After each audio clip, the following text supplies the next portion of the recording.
We have a new dog coming, so I've been reading a lot about training and different things. And this book that I read on the breed, a whole chapter is titled, "A Mind is a Terrible Thing to Waste."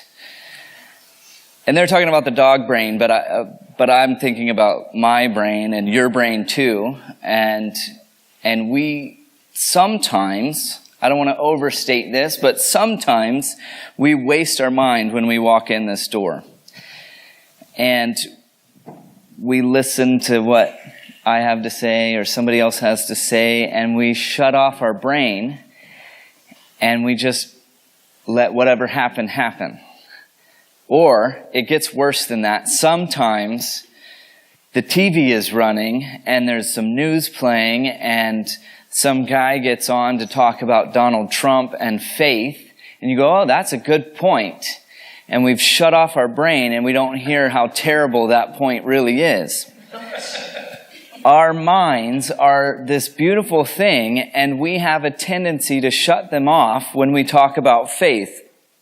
And I don't like that. And what I want to do this morning in this connection series is look at how Jesus is constantly calling you. Just think. Just think through what you're doing and what you're saying, and take a breath and think about why you're doing what you're doing.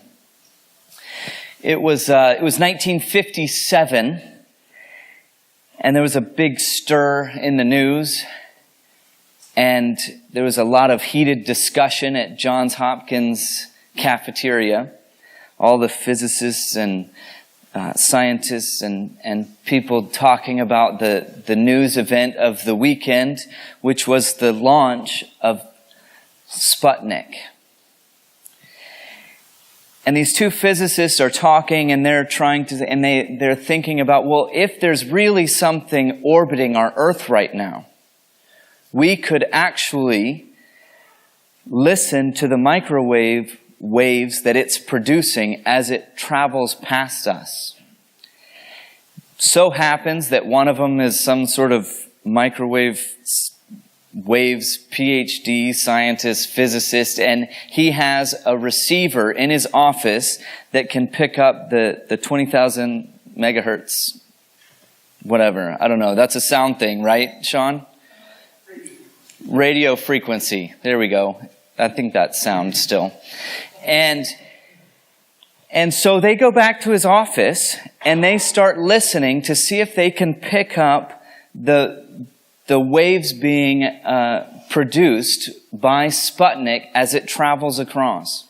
And sure enough, they can actually hear it, and they can hear, when a siren goes by you and it has one sound when it's behind you and it has a new sound when it's in front of you? And you're like, why is that? Well, that's actually because the siren is moving away from you or it's coming toward you. So you are actually hearing a different sound. It's not like your brain tricking you or something. Those are the waves that take longer and change or something. I don't know. It's a science thing.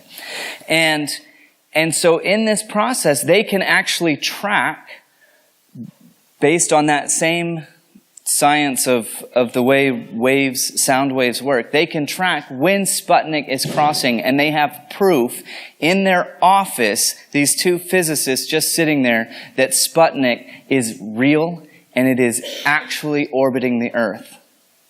And they do some math, and they begin to time it based on these sounds and numbers. They can time it and tell you exactly when it's going to show up right above them. Over the next few days, they start recording it. They put it to an amplifier, and people start showing up just to hear that this is real and that this is happening, and that we've actually lost the space race. Not we, because that's me. Sorry, we lost the space race, and nothing. Canadian, American, okay, sorry. That didn't work. But it was a big deal. And so people are just showing up at their office listening and just want to hear this noise that's happening. Turns out that there was somebody else that worked in another area, another industry, that called these two guys into their office and said, I need to know about the math that you've done on tracking this. So what they know is that they have a point in their time, and that they know based on the frequencies that they can track when it's going to show up above them. And he says, I need to know if you can reverse that process. If you know what's moving and where it's going to be, if you could then identify a point on the ground and where it's located. Turns out this is the start of our GPS global positioning, some satellite tracking system. This is where it began. Two guys trying to locate and verify that Sputnik is real. Now he needed it because he had boats in the ocean trying to launch missiles to hit certain locations, and they need to know exactly where the boat is. And so then they began working on this GPS system that we have today. But it took these connections to put these different pieces together. And what started with just two physicists sort of geeking out in their office, identifying Sputnik and sharing it with everyone because it was so cool that they could actually hear a space object orbiting the Earth, turned into what we have on probably every single one of your phones or in your car to track where you go and what street you're on and how you're going to get somewhere next. I don't know anything about where I'm going if that voice doesn't tell me.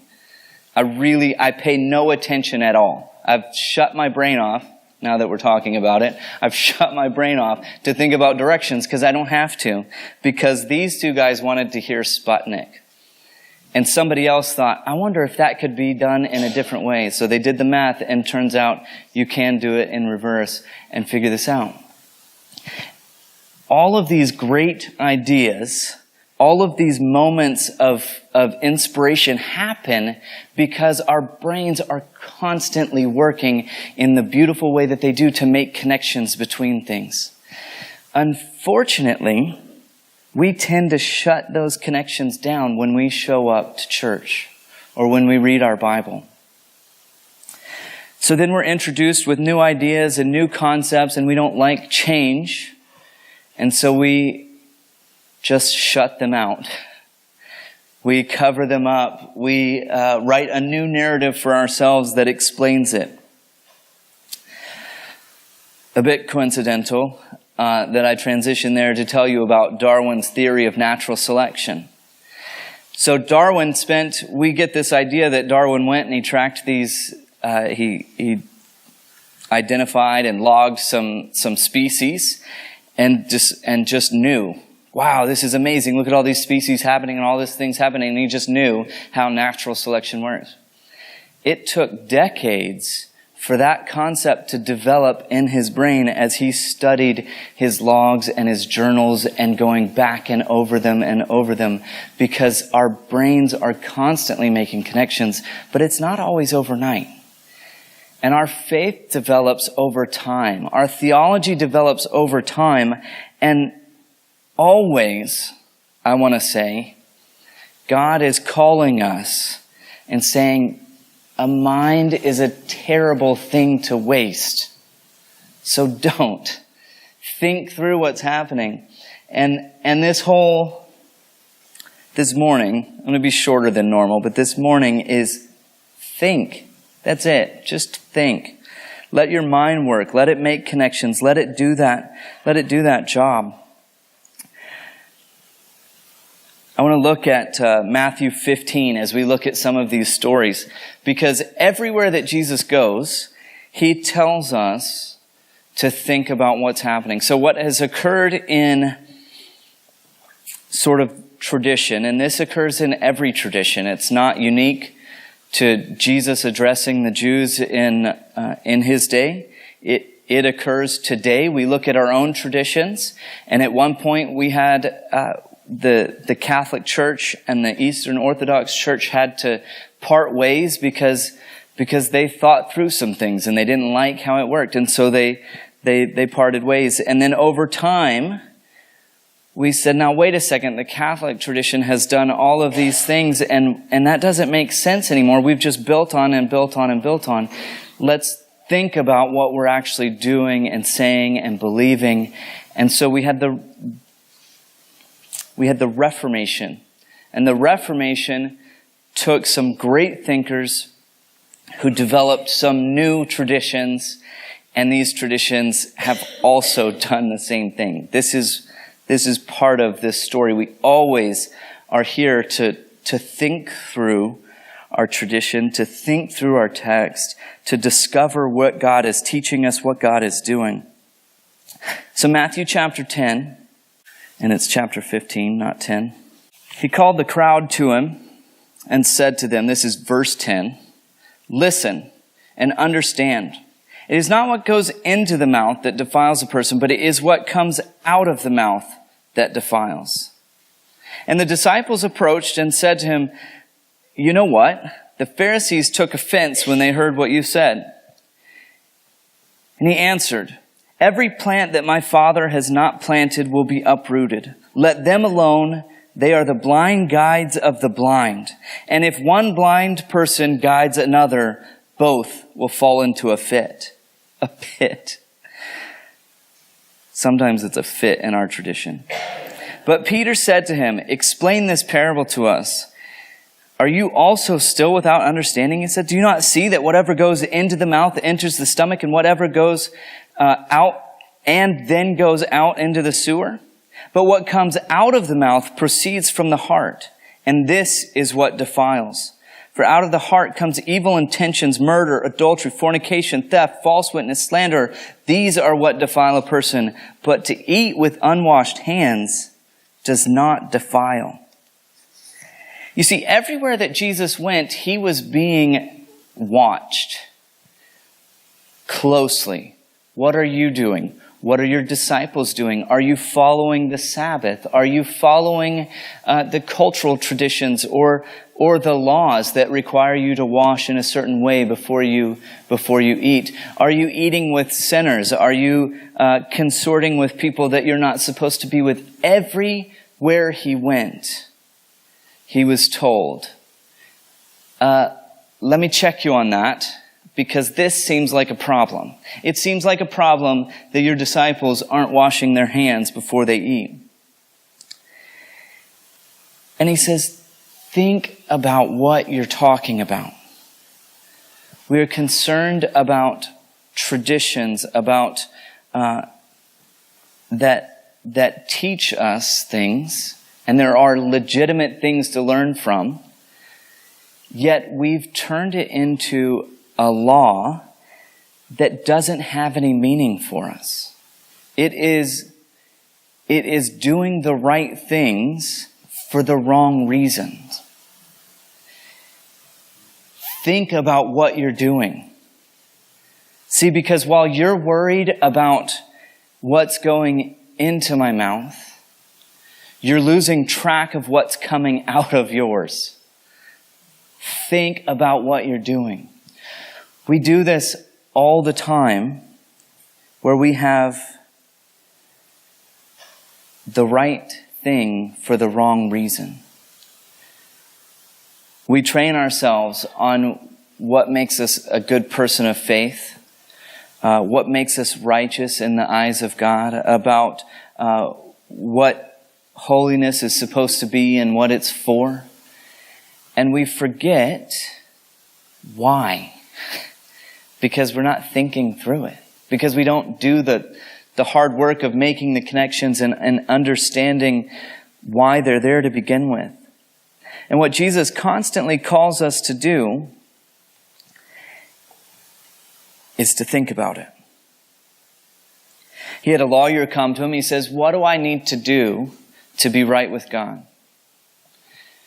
And he lays out what it's supposed to be. And he says, actually, this is one of the points when he says, here are the two laws you need. He quotes Deuteronomy, and then he quotes, I think it's Leviticus, to say, and do right to your neighbor, and love your neighbor. And then the lawyer says, yeah, but specifically, what do I need to do? Who is that neighbor? And what I love the story about the Good Samaritan, because that's his answer. Instead of telling him, well, you need to love everyone. Well, you need to love your enemies. Well, he does this from time to time too. But instead of telling me, he tells him a story. I told you we're going to do stories soon. I'm excited about it. He says, so there was this guy walking down the road, and he gets mugged. He gets beat up. His money is stolen. He's laying on the side of the road, and he's injured, and he's broken, and he can't get up.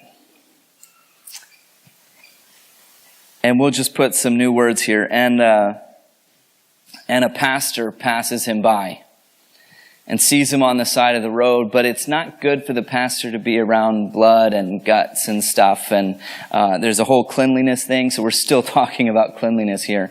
And so he crosses to the other side of the road and keeps walking.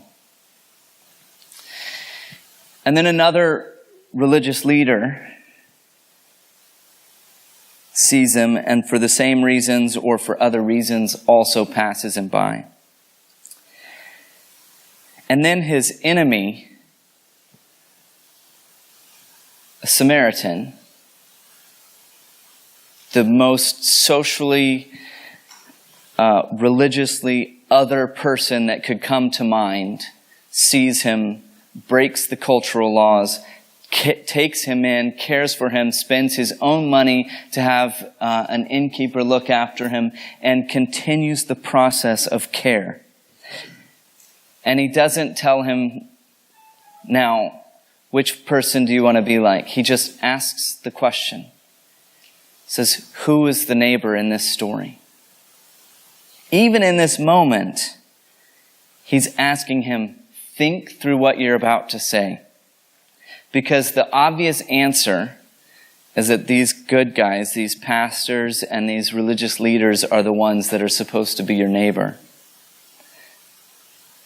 Now think through the story and tell me who your neighbor is. I struggle with that. I have this conversation with many of you from time to time because I struggle with the idea that we can read the text and think through and identify and understand what's going on. Partly because I spent about a decade studying so that I could read the text and understand what's really going on. And yet my theology tells me, and my understanding of the text tells me, that anyone should be able to read it. My tradition tells me that anyone should be able to pick it up, read it, understand it. So I have this internal struggle between, yes, you can think this through, figure it out, do your own work, here's the message, go have a good time. But on the backside, I go, well, but what about all these cultural differences? And there's 2,000 years, and there's language. It was translated into another language, and then it was translated again, and then it was translated again, and now this guy has a theological bent when he translated it. And I get into all of this mess. But the reality is that we have to take all of our assets, we'll say, our traditions, our text to work with, our experiences, our understanding of nature. When we walk out into Kanaka Creek and we hear the rushing of the water, we take all of this with us when we think through our faith and when we identify, how is God speaking to me? One of the most difficult moments in the text is when Jesus tells his disciples, I can't tell you everything because you can't handle it right now. You can't handle it right now. But I tell you what, the Spirit is going to lead you in that.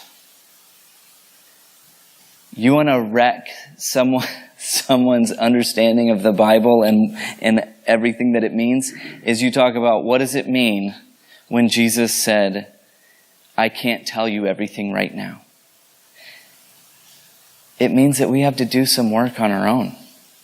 It means that we have to listen and take heed in the silences when we can hear God speaking to us. It means that we have to listen through relationships, through our church family, through God working in the world, through our experiences at the pub and in the church building. Because all of those are indwelled by God everywhere that we go. So think. That's the point. It is part of our theological tradition. The funny thing is, the more I think through things and I think I'm bunking or debunking my tradition, turns out I'm identifying another tradition from within the Christian faith that just resonates more. And so I'm still following tradition. It's just not the same church tradition. Some of you hear that word tradition and you think, I'm not tradition. I'm not going to do that. But we're all within the Christian tradition. And who are we to not take some of these great thinkers and pull them out, tease out the great work that they've done, dig into it, reject some, use the rest. That's what we're constantly doing when we make connections. Sometimes it's a moment when you're looking for the sound waves of Sputnik and God speaks to you and makes a connection about what else is going on in the world.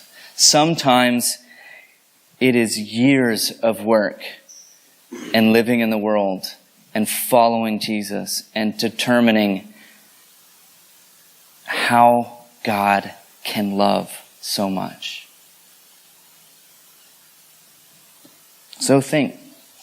It's part of your tradition.